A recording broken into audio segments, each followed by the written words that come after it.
All right, well, hello everyone. My name is Adele Zoscher. I'm a public affairs specialist with AAA Northeast based out of Connecticut. Today I'm speaking with Tim Hollister, who is often known as the father of the graduated driving law in Connecticut. And for 100 Deadliest Days, the most dangerous stretch of days for teen drivers, we are here to talk about how the graduated driving law, which Tim has helped to implement here in Connecticut, how that has helped save lives for teens, and how it continues to improve safety for teens out there on the road.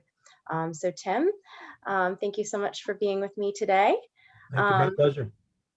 I wanted to start off by having you explain for our viewers, a little bit your story about Reed and how you got involved with the GDL process. Sure.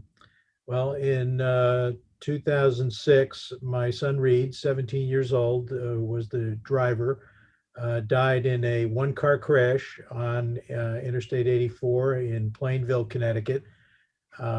He had two passengers with him who were injured, but they recovered. And then a couple months later, Connecticut had back-to-back multiple fatality teen driver crashes. We lost 7 teens in about 6 weeks. And then Governor Jody Rell said herself, a grandmother of teens at that time, said enough is enough. And she appointed a task force to overhaul Connecticut's teen driver laws, which at that time were among the most lenient in the nation. And she appointed me as a parent who had lost a teen to be part of that task force. Within a couple months, the task force recommended a complete overhaul, which was adopted by the legislature and signed by the governor.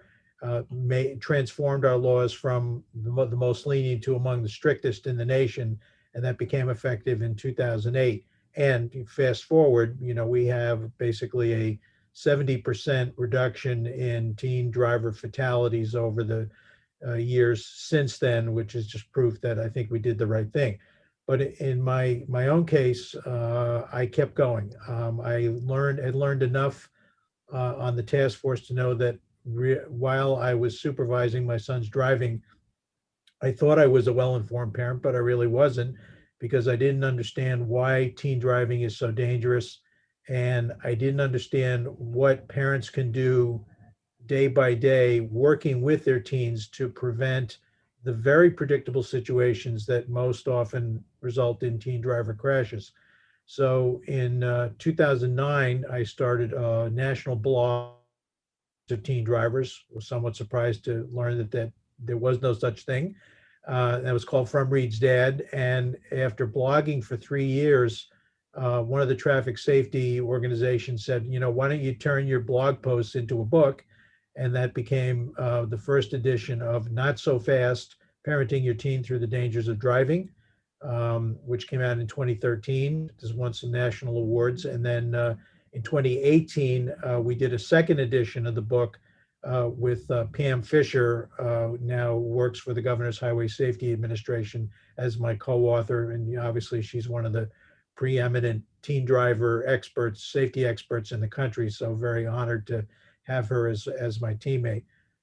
So, over the last couple of years since the publication of the book and the work on the task force, I've been a parent advocate for safer teen driving and author, and speak to parents and teens, sometimes parents and teens in the same room, which is a different, interesting dynamic, but that's what I've been doing.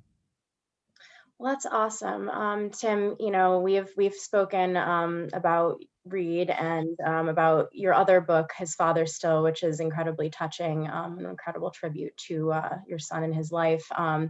And we will actually link here for this video for viewers your other 2 books for parents of new teen drivers, which will perhaps be a read for me in a couple years when my now 7-year-old is driving. I guess it happens pretty fast, huh? It Um, does indeed. from what I hear.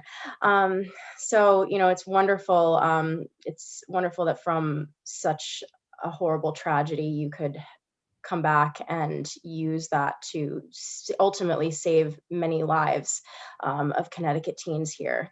To think of a 70% reduction in deaths for teens, that's an incredible thing, and it's really a testament to your love for your son, which is just incredible.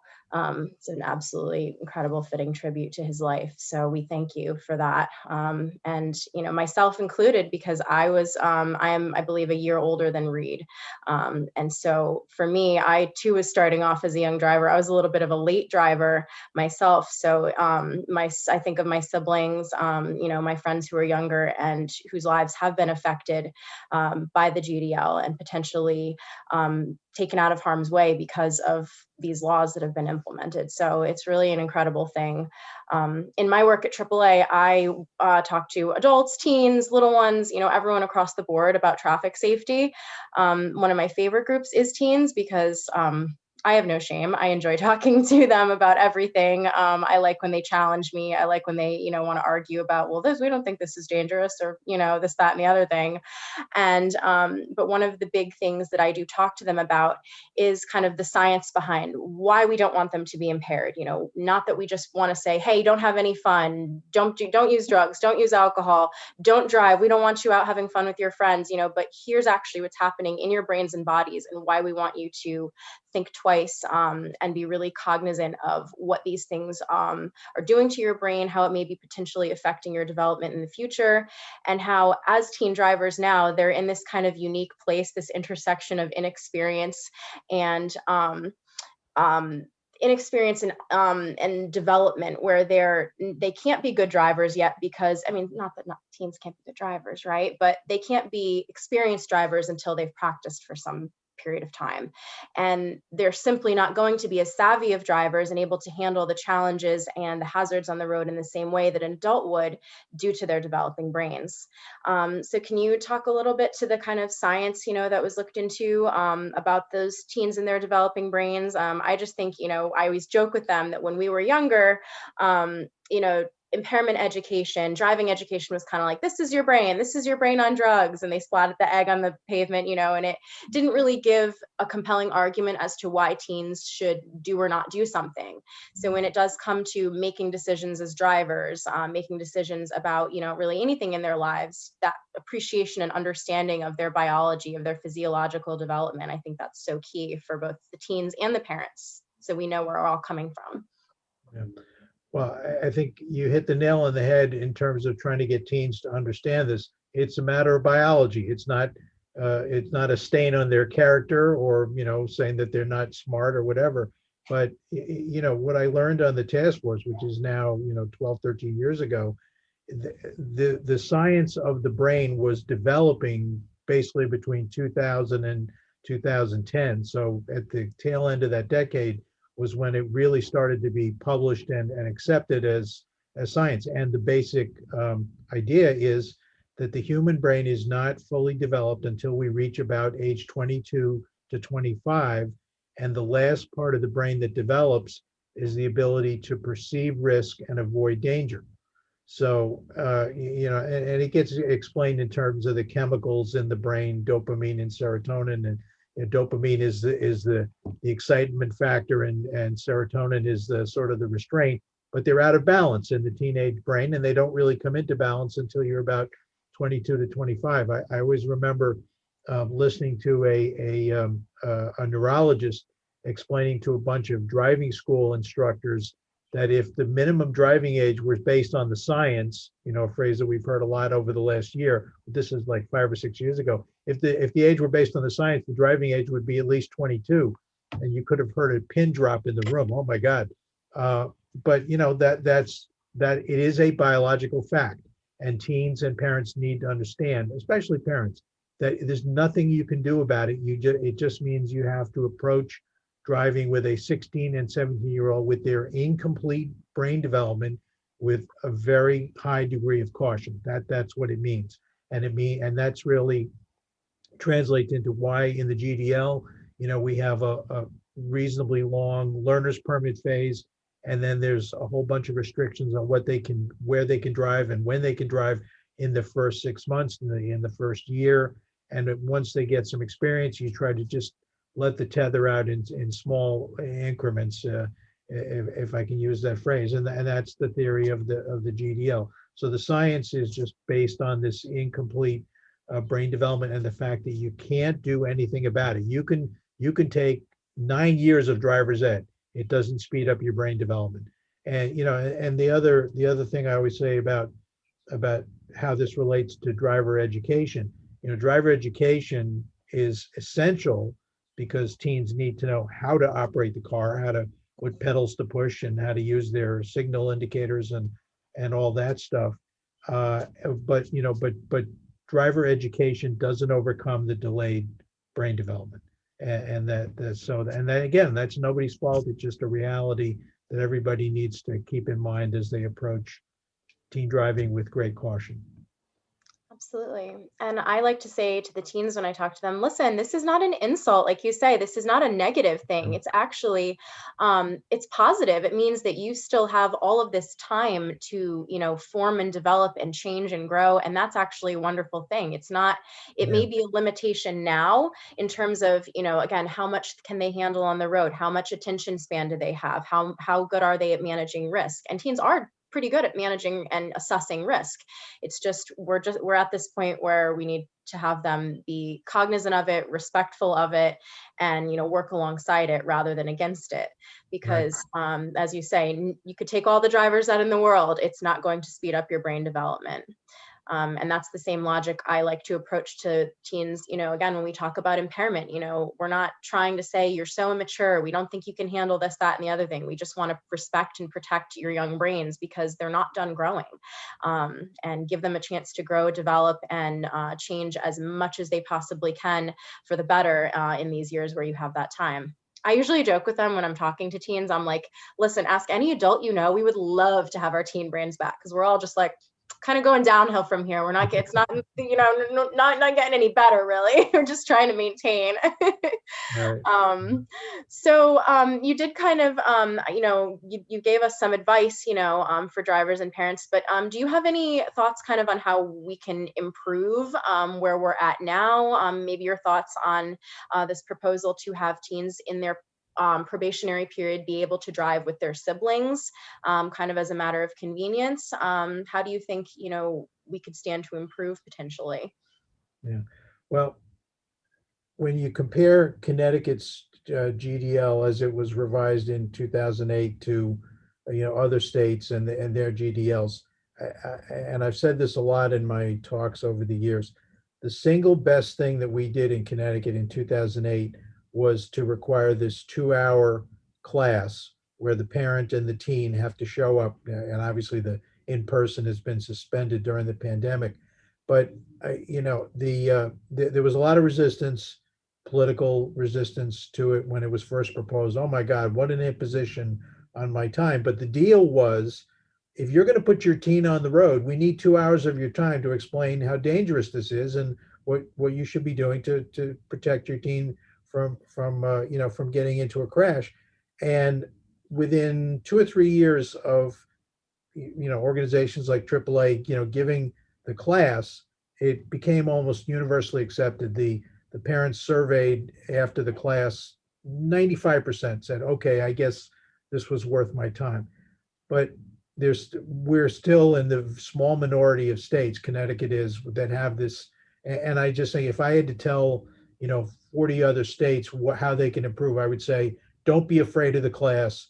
There may be some initial parent pushback, but it is the single best thing you can do is get the parents and the teens in a room with their exclusive focus on teen driving, and that will pay dividends throughout the teens' first couple of years of driving. So that's certainly one thing that states can do to improve their GDLs. And then second, the unfortunately there's still the thought among a lot of parents that I put my son or daughter in driver's ed, they graduate and I'm done. And that's all there is to it. But parents, their important role kicks in when their teens first become licensed drivers, and that first 6, 9, 12 months, daily supervision, that and not so fast. Pam Fisher and I talk about acting like an air traffic controller. You don't let your teen. You would never toss the keys to an airplane to a pilot and say just be careful, and you don't do that with a teen driver either. So it's that level of scrutiny. You go through the safety checklist every time they get through the car, which will get old after a while, but it's a good protocol to adopt for new drivers. Where are you going? How are you going to get there? Are you going to have passengers? Are you awake and alert and ready to drive?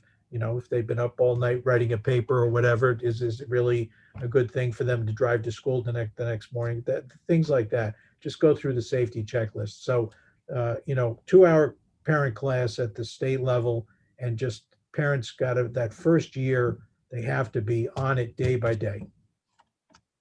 Absolutely. It's a big commitment. And I think, as you say, originally that is the pushback, but, a little education, that 2 hour class, when people really have their eyes opened to the reality of it, and the reality check that is, not that we don't trust our teens, not that they're not capable, but simply, like we're saying, where they're at biologically, physiologically, they're not ready to be doing this on their own. They're not ready. And I think, from the time I think of my own little one, a little structure, as much as they don't always want it, they don't want to be told what to do, right? And of course they push back. Like I'm seeing it already with a 7-year-old. It's like, woof, what's going to happen when she's a teenager? But ultimately, that structure and that guidance, they want that and they need that. And that helps propel them out into, a driving career where they can handle the situations that come at them on the road. They can, be savvy drivers, be safe drivers, even as they're still growing and developing. That prefrontal cortex up there, the beautiful prefrontal cortex, as I always talk to the kids about. Right. It's fascinating, and it's exciting to be in this, period of their lives. And for parents, I'm sure like it's a convenience issue too, to say, all right, well, you're independent now, and we want to both foster the independence, but also, make sure that they're getting the guidance and the attention, and as you say, that um, day-to-day guidance that they need to really get them Right. safely on the road. So do you have any other advice, for new drivers and parents as they're navigating this time? As you said, it's got to be a lot of working together, a lot of time, a lot of energy, but ultimately the payoff is huge. So any other Yeah. tidbits of Well, advice? um, I have my mantras regarding this topic. The first is I tell parents, don't put your own convenience ahead of your teen's safety. Just because your teen gets a license doesn't mean that they're a chauffeur service, for you or their siblings or close friends or anybody. You have to, ideally, driving by themselves. I realize that may not always be, practical or realistic, but you can't think of your licensed driver as the chauffeur for the rest of the family. One of the sayings is, "Don't put your most precious cargo in the hands of your least experienced driver." It's that risky.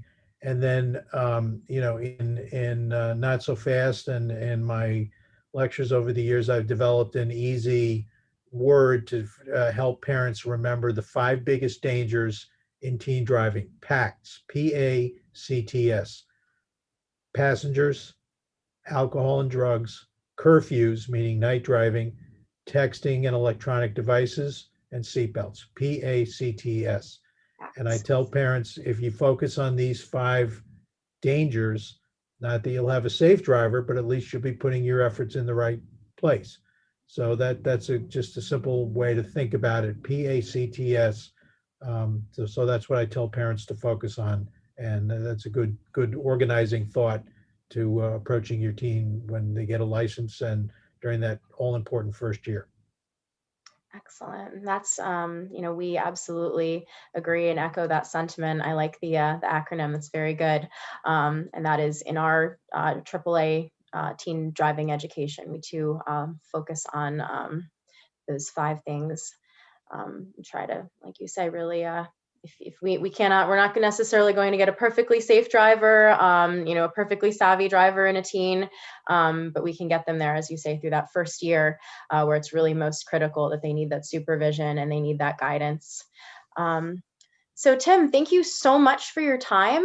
My We pleasure. so appreciate hearing from you and all of the incredible work that you have done, and the work that continues to be done. We're so grateful for your partnership and collaboration. So thank you so very Thank much. thank you to AAA. Been a great supporter over the years. Our pleasure. Thank you, Tim.